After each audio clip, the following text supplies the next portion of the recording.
मित्रों नमः संस्कृताय। मैं राहुल कुमार राहुल स्टडी 91 पर आप सभी लोगों का स्वागत वंदन अभिनंदन करता हूं। मित्रों, यह टीजीटी स्पेशल 1200 प्रश्नों का सार संग्रह व्याकरण कवि उपाधियां। मित्रों ध्यान से देख लीजिए, हो सकता है 40 नंबर आपका कंफर्म हो जाए। 40 में इधर उधर नहीं होगा मित्रों, मैं वादा करता हूं, क्योंकि मैं भी टीजीटी का जानता हूं किस प्रकार से सिलेबस है, कितना पूछा जाएगा। आप लोग विश्वास रखिए, धैर्य बनाए रखिए। परीक्षा तक मैं पूरा कोशिश कर दूंगा, पूरा तैयार करा दूंगा व्याकरण और साहित्य। मित्रों आप लोग बने रहिएगा बस ध्यान से। चलिए देखते हैं। आसने उपविश्य प्रेक्षते में आसने में कौन सा कारक है? तो यहाँ आसने जो कह दिया गया है मित्रों, आसन आसन होता है मित्रों। फिर उसके बाद यहाँ देख लिया जाए कौन सा कारक होता है। यहाँ देखेंगे संबंध कारक होगा कि संप्रदान कारक होगा कि अपादान कारक होगा कि क्या होगा, कर्ता कारक होगा। तो इसमें क्या दे रहा है मित्रों, अपादान कारक। मित्रों अपादान कारक कहा जाए। फिर यहाँ देखेंगे तो दूसरा वाला, तोता को संस्कृत में कहते हैं, तोता को सुख कहते हैं मित्रों, सुख। ठीक है।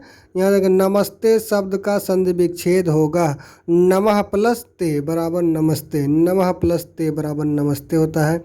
फिर अगला देखेंगे मित्रों, आख्यातो उपयोगे सूत्र किस विभक्ति का बोधक है? आख्यातो उपयोगे मतलब जिससे विद्या सीखी जाती है, चाहे आपके शिक्षक हों या अध्यापक हों या तो आपके व्याख्याता हों, इन सब से जिससे भी शिक्षा सीखी जाएगी उसमें पंचमी विभक्ति का प्रयोग कर दिया जाएगा, अर्थात वह अपादान कारक हो जाता है। यहाँ पंचमी विभक्ति हो जाएगा मित्रों। पाँचवा वाला देखेंगे, कौन संयुक्त स्वर नहीं है? तो ह्रस्व आ, ये संयुक्त स्वर नहीं है और बल्कि सब संयुक्त स्वर हैं। यहाँ पर देखेंगे ए भी क्या होता है, संयुक्त स्वर हो जाता है।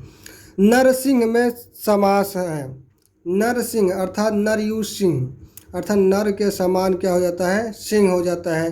तो यहाँ क्या हो जाएगा आपका बी वाला ऑप्शन सही हो जाता है। छठवें का सी हो जाता है, बी हो जाता है मित्रों। अगला देखें, संस्कृत में स्वर कितने भेद होते हैं?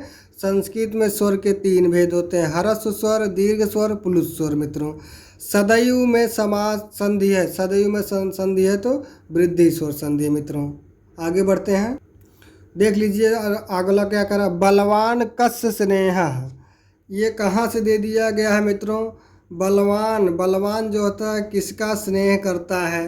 अब तो यहाँ देखेंगे, यहाँ क्या होता है, बलवान से कौन प्रेम करता है? तो माता प्रेम करती है मित्रों। यहाँ देखेंगे नाविका पदे का संधि, अर्थात नाविक पद में कौन संधि है? तो नाविक पद में जानेंगे अयादि स्वर संधि। मित्रों नाविक हो जाए, नायिका हो जाए, गायिका हो जाए, पावका हो जाए, पवना हो जाए, दायका हो जाए, नैना आ जाए, कवे आ जाए, इस प्रकार से क्या हो जाता है, अयादि स्वर संधि हो जाता है मित्रों। फिर देखेंगे अदस शब्द का स्त्रीलिंग का षष्ठी बहुवचनांत क्या होता है? षष्ठी बहुवचनांत क्या होता है? तो यहाँ देखेंगे षष्ठी बहुवचनांत क्या होता है, अमुशाम हो जाता है मित्रों। और कुछ ध्यान देंगे, यहाँ देखेंगे, यहाँ क्या कहा, रमा शब्द का चतुर्थी बहुवचनांत का क्या रूप होता है? बहुवचनांत। तो चतुर्थी बहुवचनांत का रूप जैसे ही देखेंगे रमाभ्या, रमाभ्या, रमाभ्या होता है। तो यहाँ देखेंगे स्त्री शब्द का पंचमी एक वचनांत का रूप क्या होता है? स्त्री शब्द का पंचमी एक वचनांत का रूप क्या होता है? तो यहाँ तुरंत आप लोग जान जाएंगे क्या होता है, स्त्रिया, स्त्रिया होता है मित्रों। पंचमी और षष्ठी में एक वचनांत में स्त्रिया, स्त्रिया होता है। ये देखेंगे, ये पंचमी और षष्ठी और सप्तमी का द्विवचनांत है। ये जानेंगे सप्तमी का बहुवचनांत है। ये जानेंगे पंचमी, चतुर्थी और पंचमी का क्या है, बहुवचनांत है मित्रों। अगला देखते हैं उक, उक उक यहाँ कहा जा रहा है उक प्रत्याहार के अंतर्गत वर्ण आते हैं। उक प्रत्याहार के अंतर्गत कौन कौन से वर्ण आते हैं?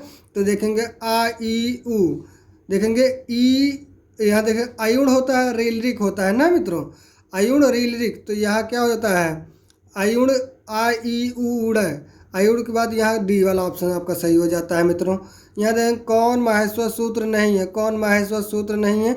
तो सपय, सपय कोई माहेश्वर सूत्र है नहीं मित्रों। सप्तनवति हिंदी को क्या कहते हैं? 97। 90 में 7 जोड़ देंगे कितना हो जाए? 97। आगे बढ़ते हैं मित्रों, 16 क्वेश्चन हो गया आगे। 17 चलते हैं मित्रों। यहाँ देखेंगे नदीम। नदीम शब्द में विभक्ति और वचन है तो द्वितीय का एक वचन आता है। इसका शब्द रूप कैसे होता है उसको सुनेंगे मित्रों।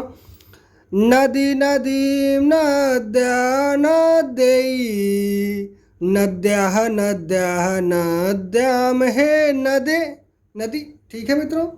यहाँ देखेंगे स्वासुह शब्द में क्या है? विभक्ति और वचन पूछा जा रहा है तो यहाँ जानते हैं स्वासुह में शब्द और विभक्ति और वचन क्या हो जाएगा मित्रों?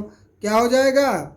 यहाँ तुरंत बता रहे हैं हम क्या होता है। देख लीजिए, पंचमी एक वचनांत होगा कि नहीं होगा, कि तृतीय एक वचनांत होगा, कि चतुर्थी द्विवचनांत होगा, कि षष्ठी एक वचनांत होगा। तो 18 क्या होता है? पंचमी एक वचनांत भी होता है और षष्ठी एक वचनांत का होता है। पंचमी षष्ठी नहीं, यहाँ पंचमी एक वचनांत का रूप हो जाता है मित्रों। आगे देखेंगे वाचस्पति। वाचस्पति पद में प्रयुक्त समास किस विभक्ति का है? यहाँ देखेंगे वाचस्पति किस विभक्ति का है मित्रों, तो आप लोग जानेंगे नई तत्पुरुष समास है कि अलुक तत्पुरुष समास है कि सप्तमी तत्पुरुष समास है कि द्वितीय तत्पुरुष समास है। तो यहाँ अलुक्त। खेचरा कह दिया जाए, वाचस्पति कह दिया जाए मित्रों, और यहाँ तब क्या हो जाता है? आपका अलुक तत्पुरुष समास हो जाता है। अगला देखेंगे घा का उच्चार स्थान है घा घा, अर्थात का खा गा घा। अकुह विसर्जिया नाम कंठा, अर्थात कंठ हो जाता है। व्याकरण के त्रिमुनि में है, व्याकरण के त्रिमुनि में सभी हैं। यहाँ देखेंगे अगला देखेंगे क्या कह शुद्ध। अगला क्या कह रहा है मित्रों? शुद्ध वाक्य है। शुद्ध वाक्य क्या हो? सह गच्छति हो जाएगा और कुछ नहीं मित्रों। ते गच्छतः ये भी सही है। यहाँ सह आगच्छत ये भी सही है। तो यहाँ देखा जाए 22 का क्या हो जाता है? डी वाला ऑप्शन सही हो जाता है मित्रों, सब सही है। संस्कृत में कितने पुरुष होते हैं? तो 3 पुरुष होते हैं। प्रथम पुरुष, मध्यम पुरुष, उत्तम पुरुष मित्रों। अगला चलते हैं 24 पे। 24 पे देख लीजिए मित्रों क्या कहा? काव्य मीमांसा के लेखक है। काव्य मीमांसा के लेखक कौन है? इसको देख लीजिए, दंडी कहा जा रहा है कि राजशेखर की, कुंतक की, भोजराज में कहा जा रहा है। तो 24 का क्या हो जाता है? राजशेखर जी हैं काव्य मीमांसा। महावीर चरितम के रचयिता कौन है? भवभूति है मित्रों, इसमें ज़्यादा संदेह नहीं। उत्तर रामचरितम, महावीर चरितम और मालती माधव, ये तीनों के रचना कौन है? तो भवभूति हैं। यहाँ देखें व्यंजन संधि का उदाहरण है। व्यंजन संधि का क्या हो जाता है? वाक प्लस हरि बराबर वाघ-हरि। ठीक है। उसके बाद यहाँ देखेंगे 26 का सी। यहाँ देखें गण प्लस ईसा बराबर गणेशः। गणेशा आपका क्या हो जाता है? सही हो जाता है मित्रों। फिर आगे चलते हैं, 27 हो गया। 28 पे चलते हैं। 28 देख लिए, री का उच्चार स्थान क्या है? मूर्धा। रिट रसाड़ा मूर्धा हो जाता है। प्रतिदिनम में समास है। प्रतिदिनम, दिनम दिनम प्रति, अर्थात अव्ययी भाव समास हो जाता है। यहाँ देखेंगे छिद धातु में कितिन प्रत्यय का योग करने पर बनता है। रूप क्या बनता है? यहाँ देखेंगे छिन्न बनता है कि छिन्नवती बनता है कि छिन्नवत बनता है कि छिन्नवान बनता है। तो यहाँ क्या हो जाता है? छिन्ना हो जाता है मित्रों। आप लोग ध्यान दें कितने प्रत्यय लगाएंगे। लसक को तद्धिते सूत्र की सहायता से का लोप हो जाएगा। हलंत्यम से ना का इत संज्ञक हो जाएगा। उसके बाद तस्य लोपा से लोप हो जाएगा। बचेगा का 30 बचता है। तो यहाँ देख लीजिएगा छिन्ना हो जाता है। ये बहुत इंपॉर्टेंट है मित्रों। ये यूपी टीजीटी में जरूर पूछा जाएगा मित्रों, ये कन्फर्म है पूछा जाएगा। यहीं पर आपका क्लास समाप्त होता है। धन्यवाद मित्रों। आप लोगों को सुबह 7 बजे संस्कृत क्लास मिलता रहेगा टीजीटी, और शाम 7 बजे हिंदी का क्लास मिलता रहेगा। जिस भाई बहन को इस चैनल पर बना रहना है तो कृपया चैनल को सब्सक्राइब करेगा। धन्यवाद मित्रों।